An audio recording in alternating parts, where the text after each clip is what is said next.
തമിഴ്നാട്ടിൽ ടി.വി.കെ സർക്കാർ രൂപീകരിക്കുന്നതിൽ അനിശ്ചിതത്വം തുടരുന്നു. 2 എം.എൽ.എമാരുള്ള വി.സി.കെ ഇന്ന് വാർത്താ സമ്മേളനം നടത്തി പിന്തുണ പ്രഖ്യാപിക്കുമെന്ന് അറിയിച്ചിരുന്നുവെങ്കിലും തീരുമാനം നീളുകയാണ്. NDA ഘടകകക്ഷിയായ പാട്ടാളി മക്കൾ കക്ഷിയുമായും ടി.വി.കെ ആശയവിനിമയം നടത്തുന്നുണ്ട്.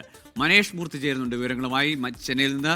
മനേഷ്, 2 പേരുടെ പിന്തുണ, ആ പിന്തുണയ്ക്ക് വേണ്ടി വിജയും ടി.വി.കെയും കാത്തു നിൽക്കുകയാണ്. അവിടെ വലിയ ഒരു ക്ലെയിം അല്ലെങ്കിൽ ഈ വി.സി.കെയുടെ ഭാഗത്തുനിന്ന് ഉണ്ടാകുന്നു.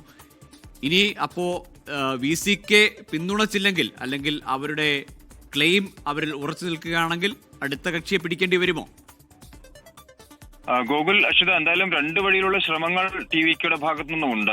വി.സി.കെ വരികയാണെങ്കിൽ പക്ഷേ അവർ നേരത്തെ മുതൽ തന്നെ വലിയ ഡിമാൻഡുകളൊക്കെ അവരുടെ ഭാഗത്തു നിന്നും ഉണ്ടായിരുന്നു എന്നുള്ളതാണ് മനസ്സിലാക്കാൻ കഴിയുന്നത്. പക്ഷേ ഇപ്പോൾ അല്പസമയം മുമ്പ് അവരുടെ ഡെപ്യൂട്ടി ജനറൽ സെക്രട്ടറിയുടേതായിട്ടൊരു ട്വീറ്റ്, ഒരു എക്സ്പോസ്റ്റ് ഇപ്പോൾ പുറത്തു വന്നിട്ടുണ്ട്. ഇതിൽ പറയുന്നത് അത്തരത്തിലുള്ള വാർത്തകളൊക്കെ പ്രചരിക്കുന്നുണ്ട്, അതൊക്കെ വാസ്തവ വിരുദ്ധമാണ്, ആ രീതിയിലുള്ള ഡിമാൻഡുകളൊന്നും തന്നെ വി.സി.കെയുടെ ഭാഗത്തു നിന്നും ഉണ്ടായിട്ടില്ല തുടങ്ങിയ കാര്യങ്ങളെല്ലാം തന്നെ പറയുന്നുണ്ട്. പക്ഷേ ഇന്ന് രാവിലെ 10 മണിയോടുകൂടി അല്ലെങ്കിൽ രാവിലെ 11 മണിയോടുകൂടി ഇതുമായി ബന്ധപ്പെട്ടൊരു പ്രഖ്യാപനം ഉണ്ടാകുമെന്നുള്ളതായിരുന്നു പറഞ്ഞിരുന്നത്. പക്ഷേ ഇതുവരെയും ആ രീതിയിലുള്ള ഒരു പ്രസ്താവനകളോ അല്ലെങ്കിൽ ടി.വി.കെയുടെ ഭാഗത്ത് നിന്ന് ഒരു റിപ്ലൈയും ഇതുമായി ബന്ധപ്പെട്ട് വന്നിട്ടില്ല. മാധ്യമങ്ങളിൽ ഇത്തരത്തിൽ വാർത്തകൾ പ്രചരിക്കുന്നുണ്ട്. അതുകൊണ്ട് അത്തരം വാർത്തകളൊന്നും ശരിയല്ല എന്നൊരു കാര്യം മാത്രമാണ് വന്നിരിക്കുന്നത്. എന്തായാലും ചർച്ചകൾ ഈ പറഞ്ഞ പോലെ ഏതൊക്കെയോ കേന്ദ്രങ്ങൾ കേന്ദ്രീകരിച്ച് നടക്കുന്നുണ്ട് എന്ന് മാത്രമേ നമുക്ക് ഈ ഒരു ഘട്ടത്തിൽ പറയാൻ സാധിക്കുകയുള്ളൂ. കാരണം തിരുമാവലവനൊക്കെ എവിടെയാണ് എന്ന് പോലും പ്രവർത്തകർക്ക് പോലും അറിയാത്ത ഒരവസ്ഥയിൽ തന്നെയാണ് എന്തായാലും കാര്യങ്ങളുള്ളത്. എന്തായാലും വൈകിട്ടോടുകൂടി ഒരു ക്ലാരിറ്റി ഇക്കാര്യത്തിൽ വരും എന്നുള്ളതാണ് നമുക്ക് മനസ്സിലാക്കാൻ കഴിയുന്നത്. അപ്പോൾ വി.സി.കെയുടെ തീരുമാനത്തിന്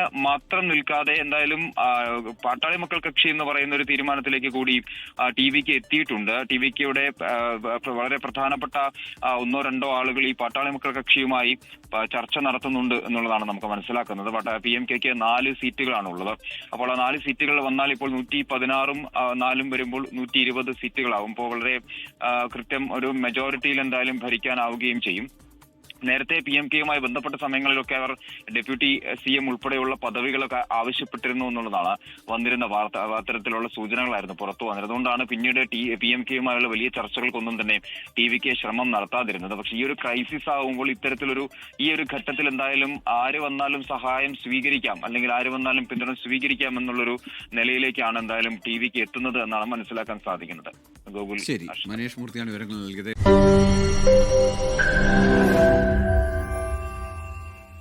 ലോകത്തെവിടെയായാലും ഏത് സമയത്തും 24 വാർത്തകളും ഓഗ്മെന്റഡ് റിയാലിറ്റി പാക്കേജുകളും എക്സ്പ്ലെയിനറുകളും വിശദമായി കാണാൻ ഞങ്ങളുടെ യൂട്യൂബ് ചാനൽ നിങ്ങൾക്ക് സബ്സ്ക്രൈബ് ചെയ്യാം.